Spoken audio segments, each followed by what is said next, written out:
يشاء ويجعل الإيمان روحا متصرفة وعاطفة دافقة بالحب والبر إلى جانب أنه يتسم بالسداد والصواب.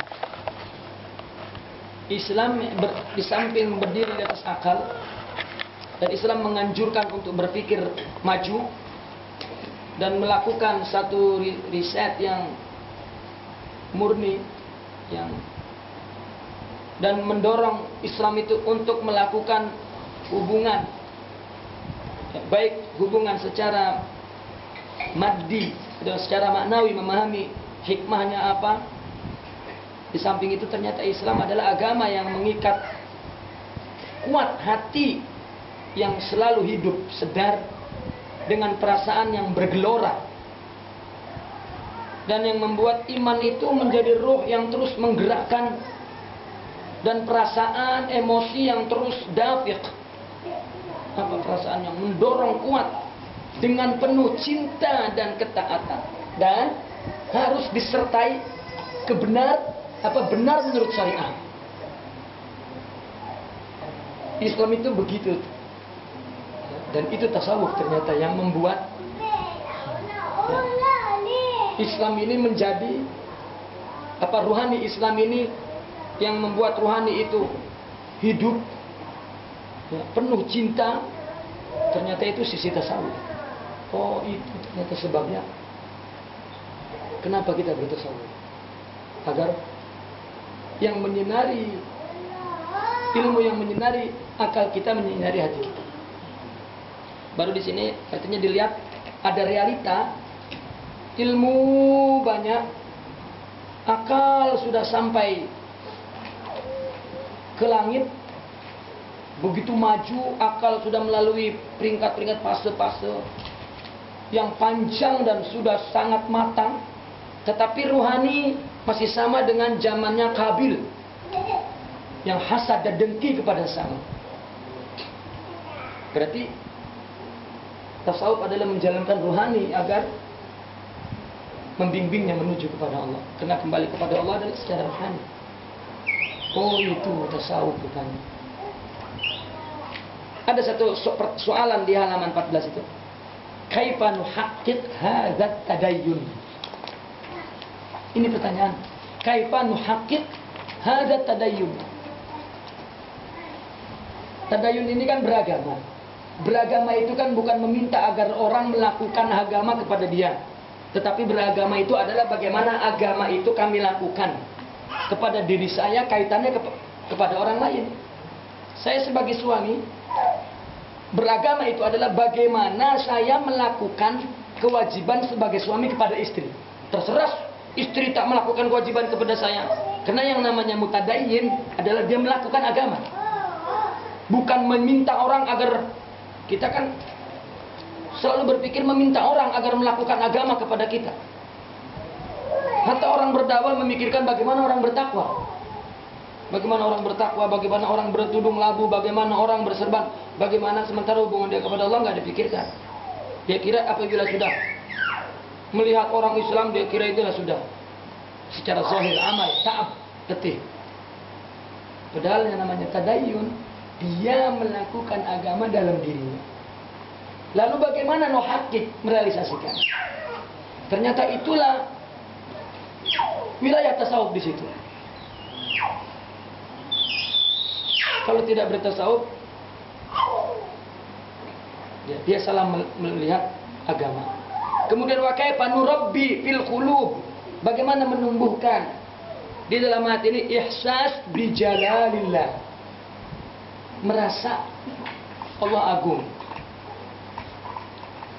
Seperti kita datang melihat satu bola dari jauh kecil, begitu dekat-dekat sampai dekat, ternyata bola itu besar, kita kecil saja di bola ini. Macam mana dia ini boleh melihat semuanya seperti dia melihat dari jauh? Maka hati jika dimuati oleh kebesaran Allah macam itu, macam tak sanggup bernapas. Itu ya sebabnya dikatakan dalam Al-Quran, wa yuhadzirukumullahu nafsah. Allah yang memperingatkan dia dengan diri sendiri, Allah dengan diri Allah sendiri. Macam Orang yang hero yang sudah bawa pedang sudah di depan. Begitu rasa ihsas jalal Allah dan khusyuk tunduk kepada azamatih. Itu bagaimana menumbuhkan dia. Dan itu tasawuf. Atau kaifa naj'alul yaqin yanzil minas satah liyastabik bil a'mal. Bagaimana yakin itu berubah dari dangkal ya, sampai berkuat karena dalam. Yakin itu sampai kuat karena dalam. Kan ada hadis, jika orang mendapat keyakinan sedikit saja keyakinan dan kekuatan sabar, tabah, kalau seumur hidup dia tidak sempat qiyamul lail, apa ya? Karena hadapnya sudah dapat menyabari Allah dan meyakini bahwa tidak ada yang tidak dari Allah. Sudah tak payah dia tak sempat sholat sunnah, tak sempat puasa sunnah. Ana ada coba kepada satu syekh yang di sana sanaten, dia tak sanggup puasa sunnah. Setiap puasa sunnah dia tak puasa. Tapi kalau dia suruh muridnya disuruh. Ya abab, besok sunnah kau pahalanya ini hadisnya puasa. Tapi aku memang tak mampu puasa, perutku sakit. Ramadan pun kalau tak wajib aku tak puasa. Awal-awal dulu Anda macam merendahkan lah. Saya ini lebih hebat aku lah. Aku puasa dahr, tiap-tiap hari puasa. Ini puasa sunnah pun payah sekali. Ya Allah, nafs. Setelah itu ternyata kita boleh paham.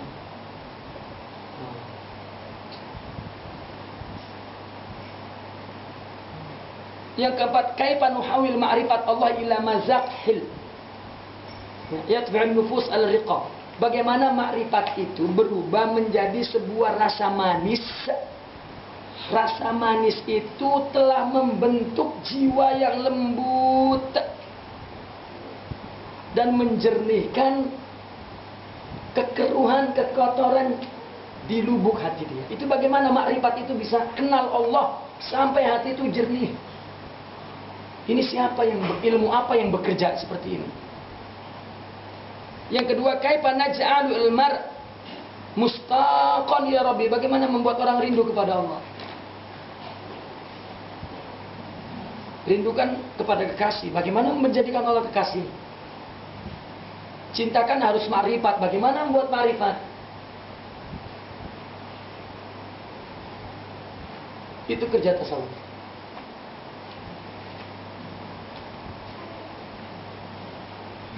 Sehingga kerinduannya ini menjadi motif dia untuk mentaati dan segera ingin mendapatkan ridha Allah. Atau yang keenam, bagaimana membuat seorang itu dapat menyaksikan Allah di dalam kehidupannya di langit dan bumi ini. Dan menyaksikan asma Allah yang husna dari segala gerak-gerik ya, yang terbentang di waktu dan tempat. Kullu Allah. Bagaimana? Nah, iman ini nggak akan sempurna kecuali jika dia mampu menjawab soalan ini. Bukan menjawab lisan, tetapi menjawab perilaku. Kalau kita lihat ilmu-ilmu Islam, fikih apa semua, ya, bekerja sama untuk menjelaskan risalah Allah. Fikih menjelaskan, tauhid menjelaskan, semua menjelaskan risalah Allah. Dan semua berbicara tentang posisi manusia di sisi Allah itu di mana. Semua. Tetapi ilmu mana yang membaca, yang membincang, yang menjawab soalan-soalan di atas. Soalan rohani semua. Ini sama dengan ilmu kedokteran. Semua ilmu kedokteran berbincang tentang kesehatan manusia. Tapi bidang mana yang bincang tentang jantung? Dan jika jantung mati sia-sia dibicarakan sehat mata, telinga semua. Dalam ilmu Islam itulah tasawuf. Seperti ahli jantung dalam ilmu perobatan. Ini lagi adalah kenapa kita harus bertasawuf. Lalu Al-Faqih di situ menulis, innani lastu mustahqiran kull nasi alladzi la ya'rifu hadzal ilm al-asil. Saya tidak merendahkan orang yang tidak tahu ilmu ini. Walakinil insaf. Tetapi keinsafanlah yang mendorong untuk mengatakan bahwa sisi penting dalam ilmu Islam, artinya tentang soalan di atas, itu hanya dibincang oleh tasawuf. Hakadha, kenapa kita harus bertasawuf? Ila akhiri seperti itu. Kemudian sanian di halaman 19. Ma huwa tasawuf? Tadi kan limadza wa kaifa, tapi ini ma huwa. Karena sebelum kita menjawab apa dan bagaimana bertasawuf, kita harus tahu tasawuf itu apa. Sebelum membahas apa itu tasawuf, ya, Al-Faqih di sini menukil makalah ringkas punya Imam As-Sufi Al-Haraki Hasan Al-Banna tentang sejarah tasawuf. Singkatnya kata Imam Hasan Al-Banna, tasawuf itu muncul di saat kemajuan pesat dalam futuhat, izdiharul ulum, ya, sarwah maliyah lid-daulah al-islamiyah, tetapi ruhani mundur. Orang sufi kemudian tidak mau serta dalam futuhat, dalam menikmati kemajuan dunia, harta yang dicapai oleh daulah. Dia hidup zuhud, maka orang mengatakan dia lari dari kehidupan. Kalau orang orientalis mengkaji reality ini, orang sufi lari daripada kehidupan. Di tengah Islam mencapai kemajuan, dia malah memprotes dan mengajak kepada hidup sederhana. Lalu dianalisa oleh orang-orang barat, oh ini karena dia orang gagal, orang yang putus asa, maka dia lari ke tasawuf. Padahal yang dilakukan oleh tasawuf adalah mengembalikan kehidupan yang telah bergeser, berubah, ya, kehidupan Rasulullah dan sahabat. Dibelenggu oleh majunya ilmu, majunya harta, dan majunya futuhat dan lain sebagainya, dan bertambah jumlah manusia.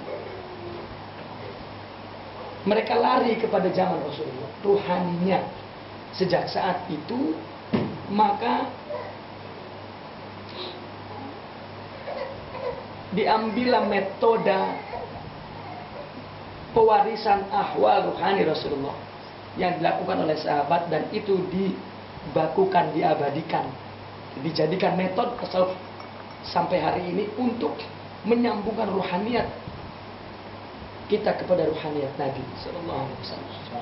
Jadi tasawuf adalah dilihat dari sejarah jelas bagaimana ruhaniyat Nabi terus tidak terputus sampai hari ini melalui madrasah ini, taib ini. Maka mereka menyebutnya masyrab, disebutnya kaas, cawan. Nah kemudian, lalu apa itu tasawuf? Makna tasawuf. Makna tasawuf ada dua.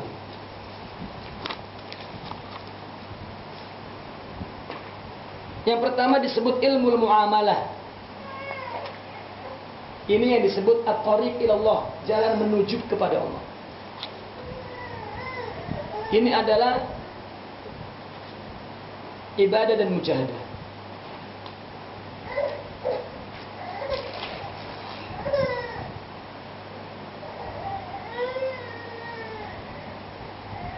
Panas sekali, panas sekali.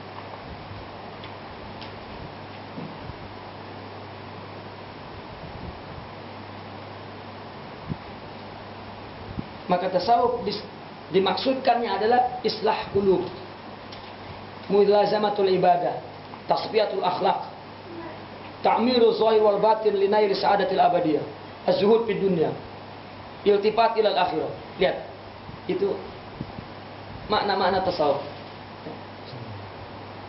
Berbeza-beza tapi sama sebetulnya. Islah qulub, mulazamah ubudiyah, tasfiyatul akhlaq, ta'mir, sama semua. Atau ittiba'ur rasul fi aqwalihi wa afalihi wa ahwalihi, atau fana'ul 'arif amma siballah.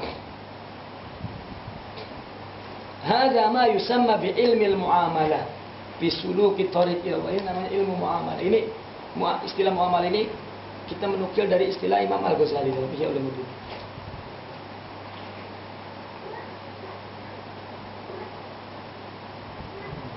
Artinya bagaimana mujahadatun nafas, berzuhud, taubat. Itu tasawuf.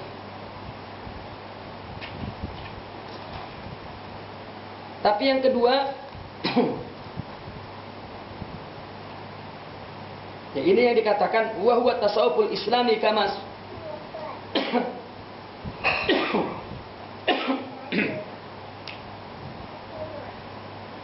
Ilmun li islahil qulub wa tarbiyatiha wa ifradiha lillah wa huwa ala hadza muraduhu ila manabi' safiyah wa qawaid sahih salimah. Ini Imam Junaidi yang mengatakan ilmu hadza muqayyad bil kitab wa sunnah.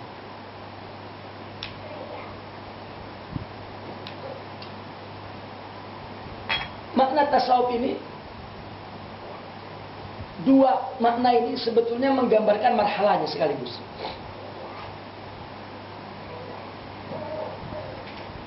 Kan tasawuf maknanya dua. Ini muamalah. Yang kedua adalah mukasyafah. Ini adalah menggambarkan marhalah.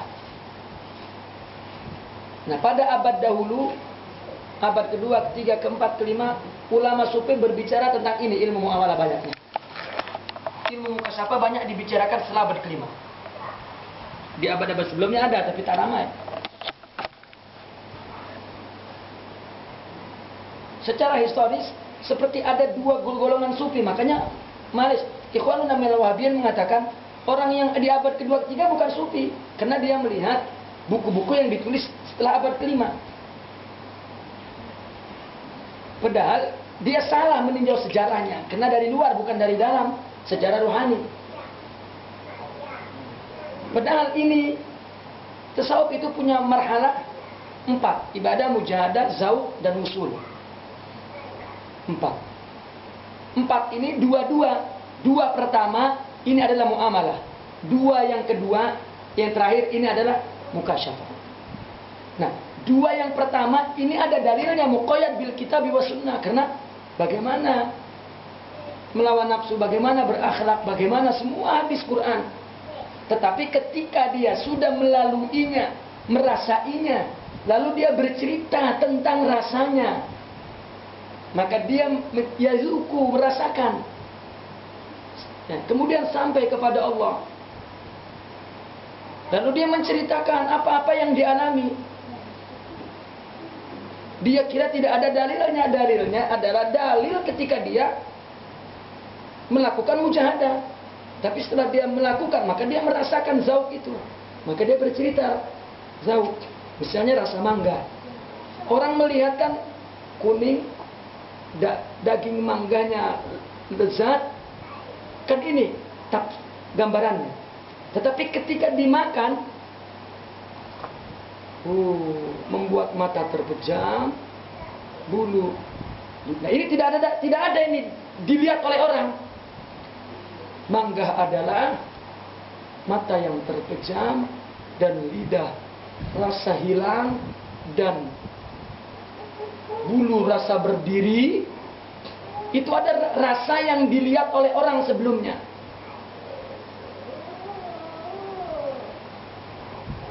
Nah, ini adalah thariq fillah namanya, bukan thariq ilallah. Nah, lalu kenapa di abad keempat setelah ini banyak buku-buku begini? Karena dulu orang semua beramal dan sidik, maka makin banyak petunjuk itu. Dan tidak perlu cerita tentang zauq. Tak ada perlunya, karena orang semua merasakan. Tapi setelah orang tak beramal Islam, maka ulama mulai mencoba untuk mentasywik, menceritakan pengalamannya agar dia suka. Karena macam tadi, anak mengumpamakan tasawuf itu umpama pengantin baru. Ini kenapa anak muda tak mau nikah, diceritakan hasil perkawinan agar dia mau nikah, macam itu. Tetapi orang jika masuk tasawuf terus itu yang disukai. Itu bukan bacaanmu, nanti itu tak perlu membaca, kamu sendiri merasakan. Kalaupun kamu membaca itu seolah-olah menceritakan dirimu sendiri. Itu sebabnya kenapa? Mungkin aja ada seorang syekh itu ada buku yang dia belum baca. Tapi kalau itu berbicara tentang rohani adalah bicara dia. Tak perlu dimutalaah lagi sebelumnya. Silakan. Terus karena tak akan bukan baca buku ini, tapi baca dia.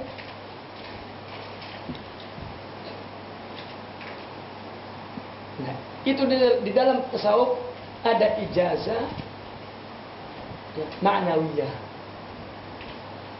Karena ruhani dia sudah dapat izin dari Allah dan ijazah. Itu yang disebut bahwa orang-orang seperti itu boleh melakukan mubah, ma'zun katanya inda Allah. Arti mubah dia tidak akan la khaufun alaihim wa la hum yahzanun. Ini dalam tahapan thariqillah. Kita hanya mengenal thariq ilallah, memang kita tidak tahu bagaimana saya menjalankan thariq fillah. Kita hanya tahu thariq ilallah. Thariq ilallah pun tidak sidik lagi. Bagaimana berpindah kepada thariq fillah? Di jog saja tidak selesai-selesai. Di naum aja nggak selesai-selesai. Gimana mau?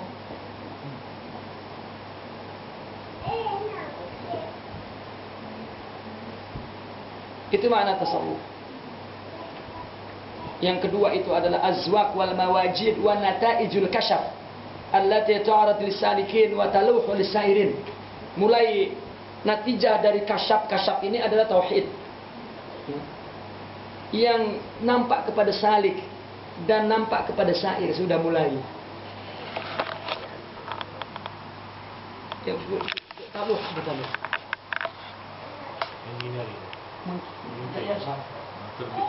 Terbit kepada sair sudah. Nah, dia sudah nampak, oh itu tujuannya Allah. Sudah jauh. Ini yang nggak boleh ditulis, ya, nggak boleh dibaca. Ini yang dikatakan tasawuf itu harus langsung kepada syekh. Ini kalau marhalah kedua mungkin tanpa syekh bisa. Tapi untuk sampai kepada ini ya, tidak perlu dengan syekh. Karena ada buku seorang sufi yang nggak boleh dibaca, akhirnya orang protes. Quran aja semua boleh dibaca. Apa itu lebih baik daripada Quran?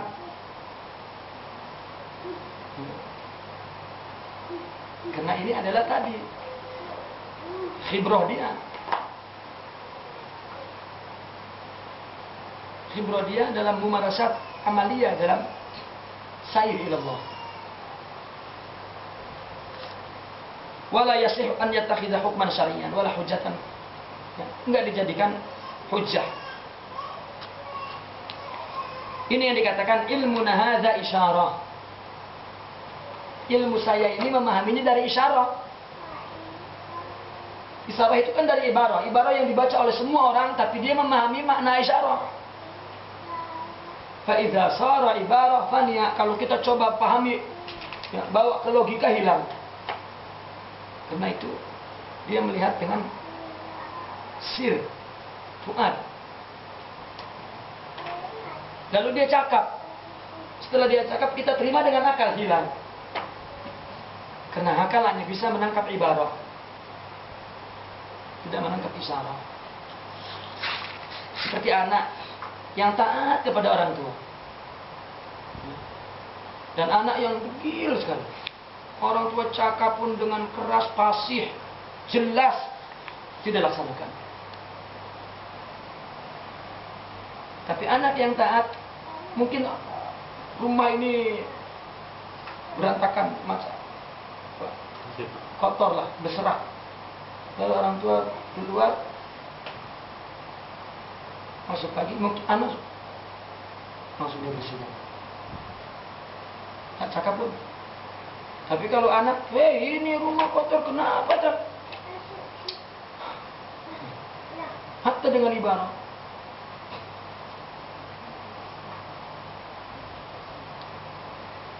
Itulah isyarat kepada ayat Qur'aniyah wa ayat kauniyah. Dia menangkap. Maka suhbah kepada syaikh itu bukan menolak kesalahan syaikh, tetapi justru melihat bagaimana syaikh kembali daripada kesalahan. Bagaimana ketika ditakdirkan Allah gagal, musibah, bagaimana kembali kepada Allah. Itu yang kita tengok. Itu yang kita memang tak boleh. Adapun musibah makdur. Rezeki datang tidak datang itu sudah selesai, tak boleh ada orang yang halang. Itu rububiyah. Rububiyah sudah kun fayakun rububiyah. Tetapi kita ubudiyah. Kalau kita ubudiyah kepada Allah, maka Allah bagi rahasia sir ar-rububiyah. Sebelum terjadi dia sudah tahu. Tapi sekaligus dibagi adab untuk tidak cakap. Begitu terjadi, senyum.